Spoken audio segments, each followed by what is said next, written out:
Hi guys, I'm in my new condo now. In this video, I'm not going to give you guys a tour of the new condo or anything like that. I already had a pre-planned topic for this video, and that is my runner-up for Hip Hop Album of the Year for 2019.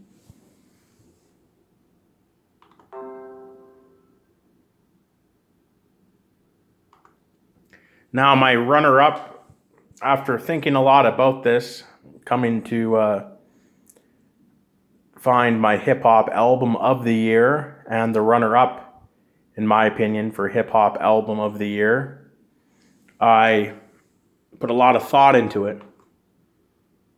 And I've picked out my number one spot for hip hop album of the year for 2019, and I've also arrived at my runner up. This video is going to focus on my runner up. Again, I'm not going to give you a tour of my new condo yet.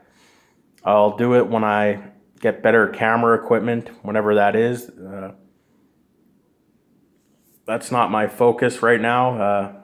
The focus is doing this video about my runner-up for Hip Hop Album of the Year for 2019. My runner-up is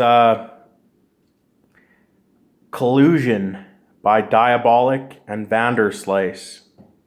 Diabolic is the MC, the rapper, the lyricist. Vanderslice is the producer. So Diabolic is he's one of my favorite hip hop MCs.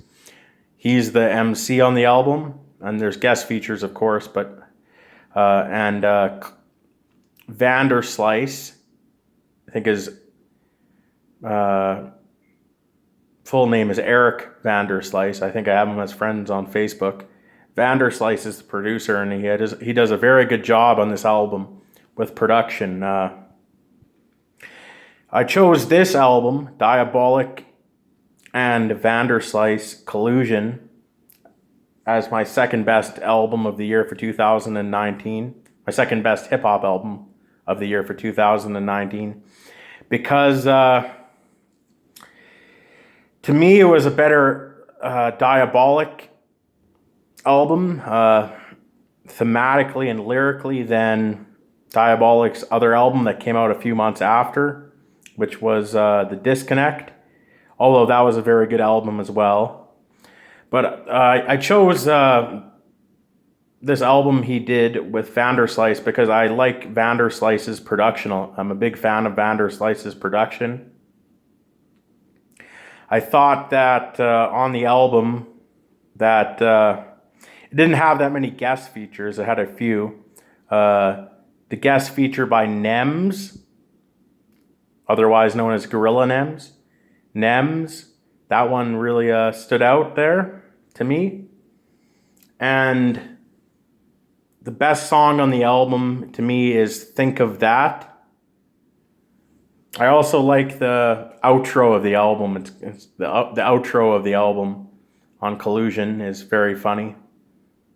I'll link you guys to I think there is a music video on Diabolic's official YouTube channel for Think of That. That's my favorite song on the album. And I'll link you to the audio of the outro for the album. And again, I picked this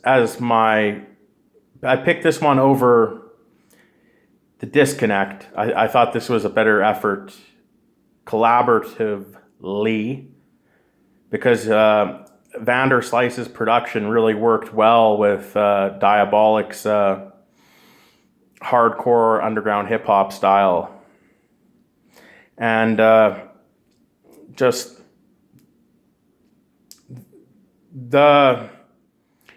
it wasn't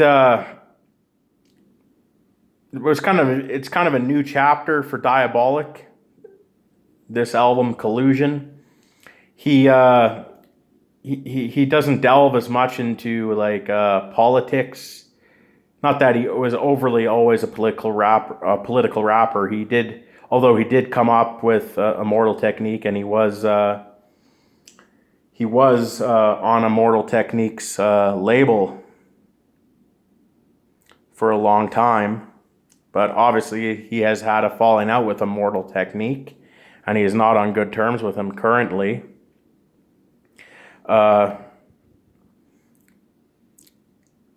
Diabolic makes reference, especially on the song Think of That, to his animosity or bad relationship with Immortal Technique. And he also makes reference on Think of That and another song on the album to his beef with TK, Talib Kweli. He makes two references on the album. On the main track, the album's lead, I guess if you want to call it a lead single, Think of That. He makes reference to both Immortal Technique and TK on that one, and he also references Talib on another song and disses him on another song of the album. But overall, it's a very, very good effort by Diabolic. He doesn't, like I say, he doesn't delve in as much into political topics as he has in the past, or conspiracy theory related topics. He kind of touches on them a little bit on the album, but not heavily. Not as much when he was signed to Immortal Technique's label and was working more with Immortal Technique. He more does his kind of his own gritty underground hardcore hip hop style here, and he doesn't bring up politics or conspiracy theories as much, although it does. Those themes do appear as tertiary, or I don't know if you want to call it secondary or tertiary or background themes, if you will, on the album. They're not the main themes of Collusion. It kind of a running punchline through the album is, if Diabolic's kind of posing the question to me, that's the way I interpreted it. He's kind of alluding to he is alluding to the American president, Donald Trump, and some of the political turmoil that's been happening in the United States, including Donald Trump being accused of colluding with a foreign power, that being Russia. And there is kind of, it's not a major theme, but that's where he got the title from. Obviously, on this album, he's colluding with the very skilled underground hip-hop producer Vanderslice, but that's how they kind of put that there as a theme. Kind of, they grafted that in there, kind of tongue-in-cheek. But there's a theme of political hysteria, in a way, in the album on some tracks, but it's not the only theme. He also talks about some of the personal difficulties he's had in his life, struggles with mental health, struggles with his family issues with the mother of his children, struggles he's had with relationships with girlfriends, struggles with substance abuse, struggles with growing up poor, lower middle class, struggles he's had in being an independent underground hip hop artist and struggling to grow and expand his fan base. That's a theme in the album. He also kind of calls out political correctness on the album. This is the woke, if you will, politically correct culture in some areas of the American media. He disses kind of mainstream pop rappers, or mumble rappers or mainstream, you know, if you want to call them like somebody like a Cardi B or a Drake or a Little Yachty or a Travis Scott or something like that, or you know, someone of that ilk. He kind of takes some jabs at, disses them, and he doesn't drop really names, but he calls them terrible mumble rappers and pop rappers on a few tracks. He alludes, or not alludes, he says that they're terrible, don't have any skill, don't have any message in their music. And all they talk about is the same thing: drugs and alcohol and money and guns, and that they're studio gangsters and they can't fight in real life and stuff like that. He just calls them out on their hypocrisy, that as Diabolic sees it. There's a lot of themes on the album. I've touched on some of them. The theme of, it's kind of a running punchline. He's trying to make you guess. The way I read into it and interpreted it, he's trying to make you guess if he voted for Donald Trump. And near the end of the album, he says on the end of one of the songs that he didn't vote for Donald Trump. He doesn't say who he voted for in the last presidential election that happened in November of 2016, but he says he didn't vote for Donald Trump. And he kind of alludes to, very skillfully in the lyrics, that he doesn't support Donald Trump, but he also says that he's not jumping on a bandwagon of bashing Donald Trump just to appeal to the mainstream or to appeal to the masses and fake outrage. To kind of sum it up, that's his perspective, Diabolic's perspective. He doesn't want anything to do with political correctness. He wants to express his art form through raw, kind of lyrical, hardcore, gritty, grimy, underground, East Coast hip hop. He mentions, like, on the album, he name drops the late great, and may he rest in heaven's paradise, Lamont Coleman, or Big L, on one of the songs on the album as being a big influence on him. And in a way, he's not overly stylistically or even in although they both were from lower middle class backgrounds, he's not similar to Big L exactly, but he likes the aesthetic of Lamont Coleman, may Big L rest in heaven's paradise. And Big L was a very big influence on Diabolic. So he likes the aesthetic of the gritty, grimy, not selling out, underground, hardcore hip hop scene. You know, and he kind of feels that TK, Talib, and Immortal Technique have kind of become social justice warriors and moved away from that gritty, unfiltered, hardcore underground scene, and they haven't remained true to their hip hop roots, and they've become activists or social justice warriors or people who want to appear on Bill Maher's show or on the Young Turks or on, get sponsorships with companies and draw attention on Instagram instead of remaining true to their raw hip hop roots. Although he doesn't denounce politics, and he brings up like the late great conspiracy theorist William Cooper. He brings up the late great conspiracy theorist and writer William Cooper and radio host William Cooper in one of the songs. So he kind of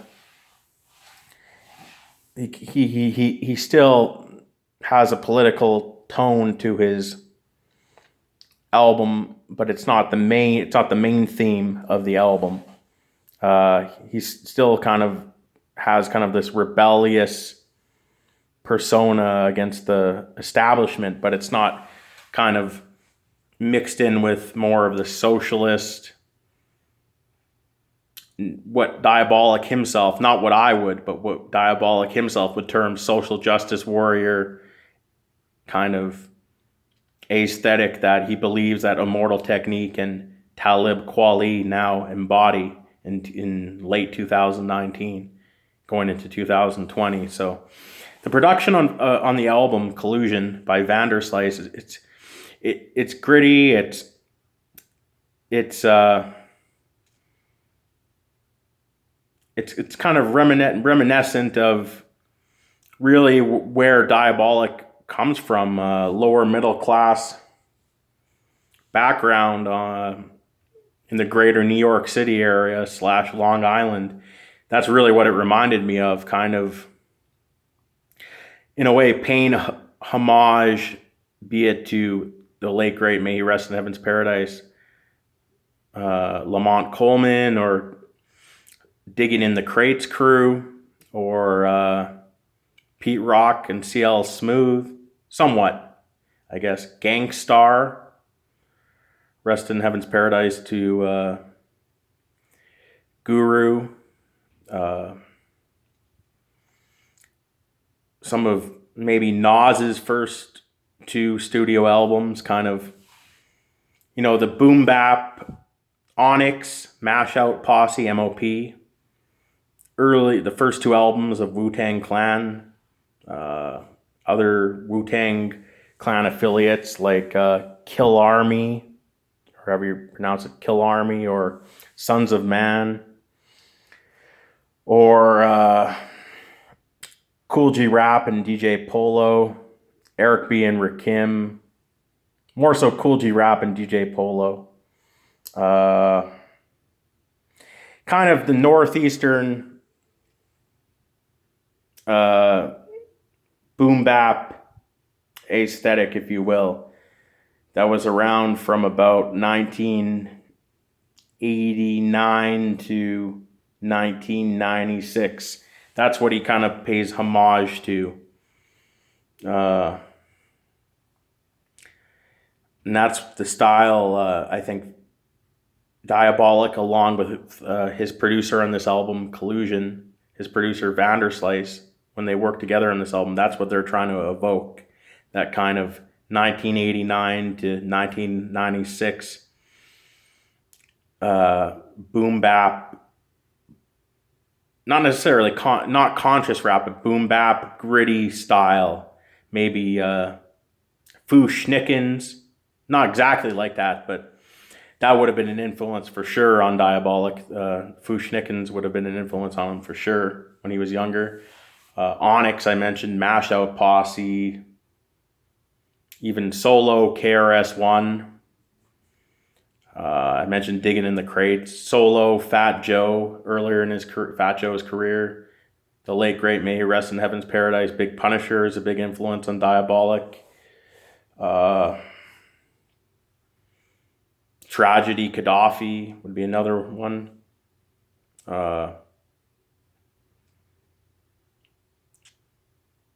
These are artists that Diabolic grew up with and that he's trying to bring into the fold as far as being influences on him. But through the production with Vanderslice, he's trying to do an updated kind of homage, but done with modern production techniques. An homage to that 1989 to 1996 kind of gritty boom bap, Wu-Tang Clan first album, 36 Chambers-esque, and some parts of the Wu-Tang Forever-esque kind of gritty style, if you will. That's really the best way to sum it up. Would be early Wu-Tang Clan, early Nas, a little bit less conscious rap than early Nas, but similar. EPMD even, earlier Onyx, earlier MOP, earlier Foo Schnickens, even maybe the first 2 albums of Jedi Mind Tricks. But that's kind of what he's trying to evoke, that kind of era of hardcore northeastern hip hop from the big northeastern cities, be it New York City or New York State, cities or state, New York City, New York State, New Jersey. Chino XL's first album and even earlier stuff when he was in Art of Origin with Kerry Chandler. That's another similar thing he's trying to evoke. And I know for sure that Chino XL is a big influence on Diabolic, but he's trying to evoke the theme of the grittiness of the underground hardcore lyricists from the large northeastern cities in the United States and possibly Chicago as well that existed, say, between 1989 and 1996. So greater New York City, greater Boston, greater Philadelphia,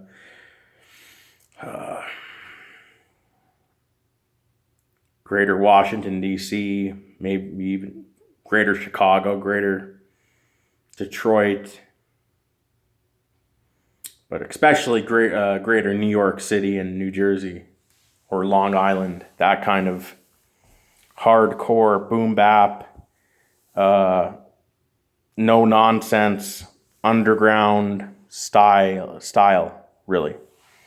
And I think the way Vanderslice's production comes in is it's paying homage to that. It's not mimicking it, it's not copying it, but it's paying homage to that era, to like a DJ Premier type of production, or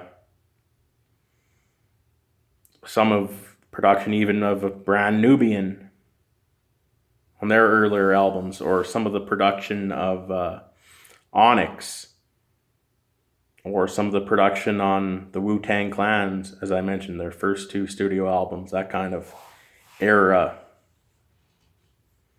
I guess also an artist who's not that well known, but probably was influential on Diabolic would be Nine. That kind of era, from Nine's first studio album, from I believe Nine's first studio album came out in about 95, and he was rapping before that, releasing singles on mixtapes and doing radio freestyles. That would have been heavily influential on Diabolic. Dassie FX would be another group that would be influential on him. So it's paying homage to that gritty style, and like the feature he has with Nems or Gorilla Nems is definitely evocative of that gritty, if you even want to call it backpacker, then fine, that gritty backpacker-esque kind of 1992 Diamond D, Lord Finesse-esque 1992 RZA-esque kind of mood is what he wants to put out there. But the way Vanderslice did the production, it's much more contemporary, and it's paying homage to that. It's not mimicking or, like I said, or copying it or trying to one-up it. It's paying homage to it, but also adding in kind of more modern sounds. You know, that sounds contrived to say that, but overall, the album Diabolic and Vanderslice Collusion, from start to finish, it's a very good album. I thought it was better than Diabolic's album The Disconnect, which I believe did not feature Vanderslice as a producer on any of the tracks. The team of Diabolic and Vanderslice worked very well on this album. And the last thing I'll mention is that on this album, because of, I would say, the skillful production of Vanderslice enabled Diabolic's kind of cynicism and his, if you want to call it negativity, or his kind of, his cantankerous kind of aura to come through, or his wisecracker kind of